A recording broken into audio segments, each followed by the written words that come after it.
जय श्री कृष्णा, राधे राधे। भगतजनों, आप सभी का हमारे YouTube चैनल राधे कृष्णा में हार्दिक स्वागत है। आज के पावन दिन मैं आप सबके समक्ष शनिवार व्रत की कथा प्रस्तुत कर रही हूँ। भगतजनों, शनिवार के दिन शनि देव की पूजा होती है। काला तिल, काले वस्त्र, तेल, उड़द शनि देव को अत्यधिक प्रिय हैं, इसलिए इनके द्वारा शनि की पूजा होती है। शनि की दशा को दूर करने के लिए इस व्रत को किया जाता है। शनि स्त्रोत का पाठ भी इस दिन विशेष फलदायक सिद्ध होता है। आइए अब मैं आप सबको शनिवार व्रत की कथा सुनाती हूँ। सब बोलिए शनिदेव महाराज की जय। ओम शनिश्चराय नमः। एक समय सूर्य, चंद्रमा, मंगल, बुध, बृहस्पति, शुक्र, शनि, राहु और केतु इन 9 ग्रहों में आपस में झगड़ा हो गया। सभी कहने लगे कि हम सब में से बड़ा कौन है, हम सब में से बड़ा कौन है। सब अपने आप को बड़ा कहते थे। जब आपस में कोई निर्णय न हो सका तो सब के सब आपस में झगड़ते हुए देवराज इंद्र के पास जा पहुंचे और वहां जाकर इंद्र से कहने लगे कि आप देवताओं के राजा हैं, इसलिए आप हमारा न्याय करके हमें बतलाइए कि हम 9 ग्रहों में से सबसे बड़ा कौन है। राजा इंद्र उनका यह प्रश्न सुनकर घबरा गए और उनसे कहने लगे कि मुझ में यह सामर्थ्य नहीं है जो कि मैं किसी को बड़ा या छोटा बताऊं। मैं अपने मुख से कुछ भी नहीं कह सकता हूं तुम्हें। हाँ, एक उपाय हो सकता है। इस समय पृथ्वी पर राजा विक्रमादित्य दूसरों के दुखों का निवारण करने वाले हैं, इसलिए तुम सब मिलकर उन्हीं के पास जाओ, वही तुम्हारे दुखों का निवारण करेंगे। देवराज के मुख से यह बात सुनकर सभी 9 ग्रह देवता चलकर भूलोक में राजा विक्रमादित्य की सभा में जाकर उपस्थित हो गए और अपना प्रश्न राजा विक्रमादित्य के सामने रखा। अब तो यह बात सुनकर राजा विक्रमादित्य भी बड़ी ही चिंता में पड़ गए कि मैं अपने मुख से किसको बड़ा और किसको छोटा बताऊं। जिसको छोटा बताऊंगा मैं, वही क्रोध करेगा। परंतु उनका झगड़ा निपटाने के लिए उन्होंने एक उपाय सोचा कि सोना, चांदी, कांसा, पीतल, शीशा, रागा, जस्ता, अब्रक और लोहा इन 9 धातुओं के राजा विक्रमादित्य ने 9 आसन बनवाए। सब आसनों को क्रम से रखा गया। सबसे पहले सोने का और सबसे आखिरी में लोहे का आसन रखा गया। बीच में अन्य धातुओं के आसन रखे गए। जब यह आसन रखे जा चुके थे, तब राजा विक्रमादित्य ने सभी देवताओं से कहा कि आप सब अपने अपने आसनों पर बैठिए। जिसका आसन सबसे आगे है वह सबसे बड़े और जिसका आसन सबसे पीछे है वह सबसे छोटे जानिएगा। क्योंकि लोहा सबसे पीछे था और वह शनिदेव का आसन था, इसलिए शनिदेव ने समझ लिया कि राजा ने मुझको सबसे छोटा बना दिया है। इस पर शनिदेव को राजा पर बड़ा ही क्रोध आया और उसने कहा कि राजा, तू मेरे पराक्रम को नहीं जानता है। सूर्य एक राशि पर 1 महीना, चंद्रमा 2.25 दिन, मंगल 1.5 महीना, बृहस्पति 13 महीने, बुध और शुक्र 1-1 महीने, परंतु मैं एक राशि पर 2.5 साल अथवा 3.5 साल तक रहता हूँ। बड़े बड़े देवताओं को भी मैंने भीषण दुख दिया है। हे राजन, सुनो, राम जी को 7.5 आई तो उन्हें वनवास हो गया और रावण पर 7.5 आई, तब राम और लक्ष्मण ने सेना लेकर लंका पर चढ़ाई कर दी, रावण कुल का नाश कर दिया। हे राजा, अब तुम भी सावधान रहना।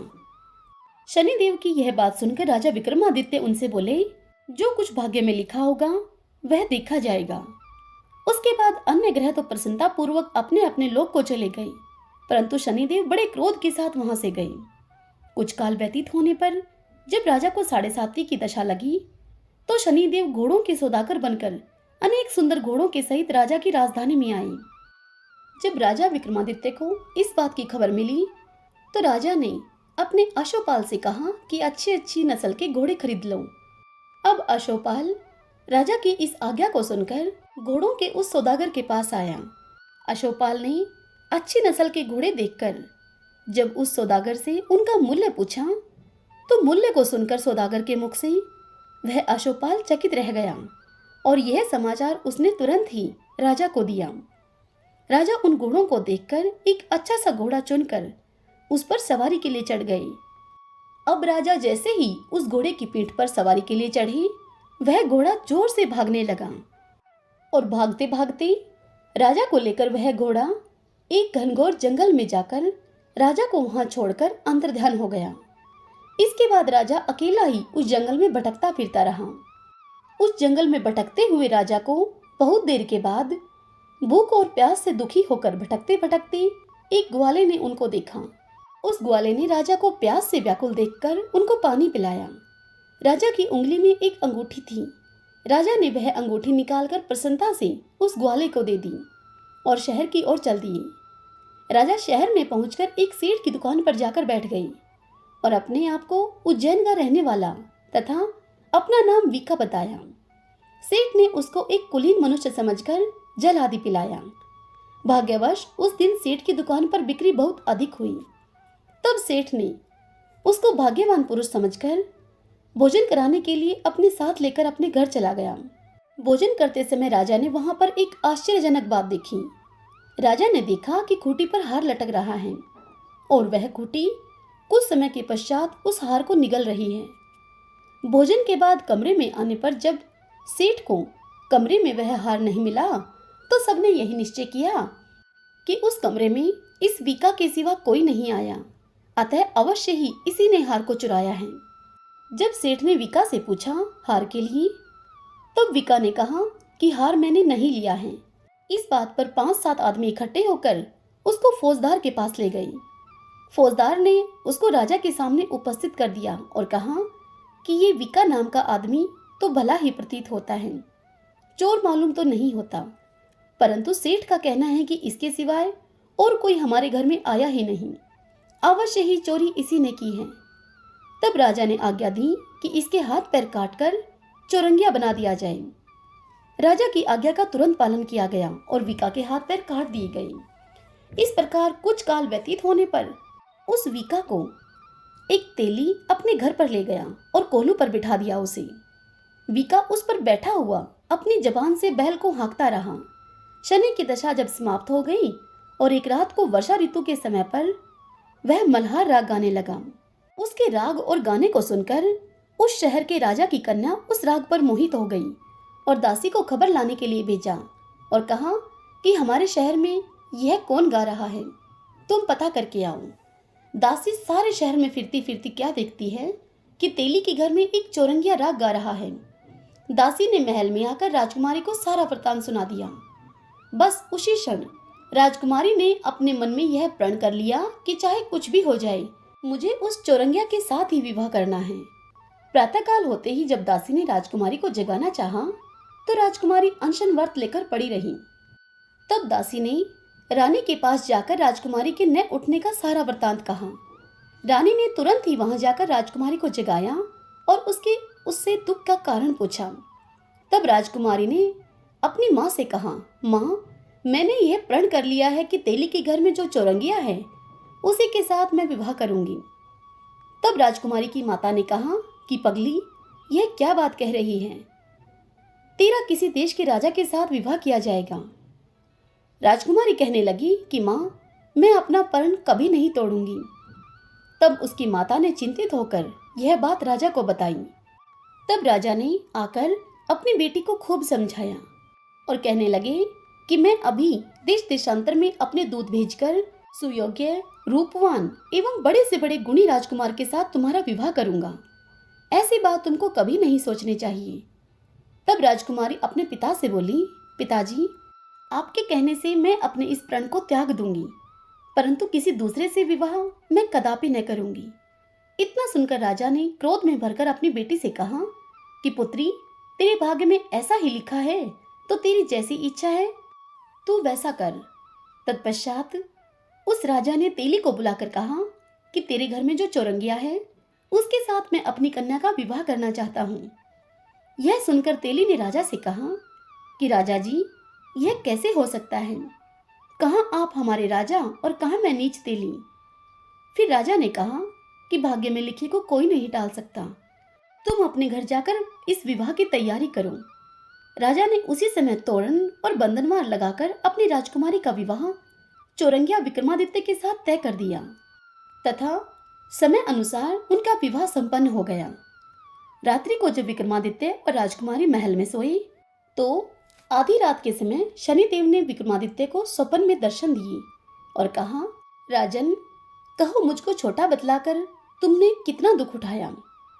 तब राजा विक्रमादित्य ने शनिदेव से क्षमा मांगी। तब शनिदेव ने प्रसन्न होकर विक्रमादित्य को हाथ पैर दे दिए। तब राजा विक्रमादित्य ने शनिदेव से कहा कि महाराज, मेरी एक प्रार्थना है, उसे आप स्वीकार करें कि जैसा दुख आपने मुझे दिया है ऐसा किसी और को न देना। तब शनिदेव ने राजा विक्रमादित्य से कहा कि तुम्हारी यह प्रार्थना मैंने स्वीकार की। जो मनुष्य मेरी और तेरी इस कथा को सुनेगा और कहेगा, उसको मेरी दशा में कभी किसी प्रकार का दुख नहीं होगा, और जो नित्य ही मेरा ध्यान करेगा, चींटियों को आटा डालेगा, उसके सब मनोरथ पूर्ण होंगे। इतना कहकर शनिदेव अपने धाम को चले गए। राजकुमारी की आंखें खुली और उसने राजा के हाथ पांव देखे तो उसे बड़ा ही आश्चर्य हुआ। तत्पश्चात राजा विक्रमादित्य ने अपनी रानी को अर्थात उस राजकुमारी को अपना समस्त हाल कहा और बताया कि मैं उज्जैन का राजा विक्रमादित्य हूँ। यह बात सुनकर राजकुमारी अत्यधिक प्रसन्न हुई। और फिर जब सवेरा हुआ तब राजकुमारी से उसकी सखियों ने पूछा तो उसने अपने पति का सारा वृत्तांत अपनी सखियों से कह सुनाया। तब सबने प्रसन्नता प्रकट की और कहा कि ईश्वर ने आपकी मनोकामना पूर्ण कर दी। तत्पश्चात जब उस सेठ ने यह सुना तो वह विक्रमादित्य के पास आया और राजा विक्रमादित्य के पैरों पर गिरकर उनसे क्षमा मांगने लगा और कहा कि आप पर मैंने चोरी का झूठा आरोप लगाया, अतः आप मुझको जो चाहे दंड दे दें। तब राजा ने कहा कि मुझ पर शनिदेव का कोप था, इसी कारण से यह सब दुख मुझको प्राप्त हुआ। इसमें तुम्हारा कोई दोष नहीं है, तुम अपने घर जाकर अपना कार्य करो। यह सुनकर वह सेठ बोला कि मुझे तभी शांति मिलेगी जब आप मेरे घर चलकर प्रीतिपूर्वक भोजन करेंगे। तब राजा विक्रमादित्य ने उससे कहा कि जैसी आपकी मर्जी हो वैसा ही करें। तत्पश्चात सेठ ने अपने घर जाकर अनेक प्रकार के सुंदर भोजन बनवाए। राजा विक्रमादित्य को प्रीति भोज दिया। जिस समय वह भोजन कर रहे थे, एक अत्यंत आश्चर्य की बात सबको दिखाई दी। जो खूंटी पहले हार निगल गई थी, अब वह खूंटी हार को उगल रही है। जब भोजन समाप्त हो गया तो सेठ ने हाथ जोड़कर बहुत सी मोहरें राजा को भेंट स्वरूप दी और कहा कि मेरे श्री कुंवरी नाम की एक कन्या है, उसका आप पाणी ग्रहण करें। इसके बाद सेठ ने अपनी कन्या का विवाह राजा के साथ कर दिया और बहुत सा दान दहेज आदि दिया। इस प्रकार कुछ दिनों तक वहां निवास करने के पश्चात राजा विक्रमादित्य उस शहर के राजा से कहने लगे, अब हम अपने उज्जैन जाना चाहते हैं। फिर कुछ दिनों के बाद राजा विक्रमादित्य विदा लेकर राजकुमारी मनभावनी और उस सेठ की कन्या श्री कुंवरी तथा अनेक दास दासी रथ तथा पालकियों के सहित राजा विक्रमादित्य उज्जैन की तरफ चल पड़े। जब शहर के निकट पहुंचे और पूर्ववासियों ने राजा के आने का संवाद सुना तो समस्त उज्जैन की प्रजा अगवानी के लिए वहां आई। तब बड़ी प्रसन्नता से राजा अपने महल में पधारे। सारे शहर में बहुत बड़ा उत्सव मनाया गया और रात्रि में दीपमाला की गई। दूसरे दिन राजा ने शहर में यह घोषणा कराई कि शनि देवता सब ग्रहों में सर्वोपरि हैं।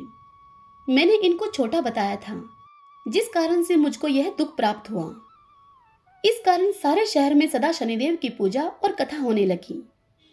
राजा और प्रजा अनेक प्रकार के सुख भोगते रहे।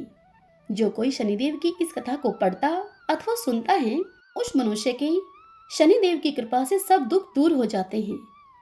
शनिवार की कथा को व्रत के दिन अवश्य पढ़ना चाहिए। सभी बोलिए शनिदेव महाराज की जय। ओम शनिश्चराय नमो नमः। हे शनिदेव, आपकी इस कथा को जो भी कहे, सुने, सुनाए, हुंकारा भरे, उसके सभी कष्ट आप दूर कीजिए। उनके शनि ग्रह को आप शांत कीजिए। आप प्रसन्न होइए, सब पर अपनी कृपा बनाए रखें।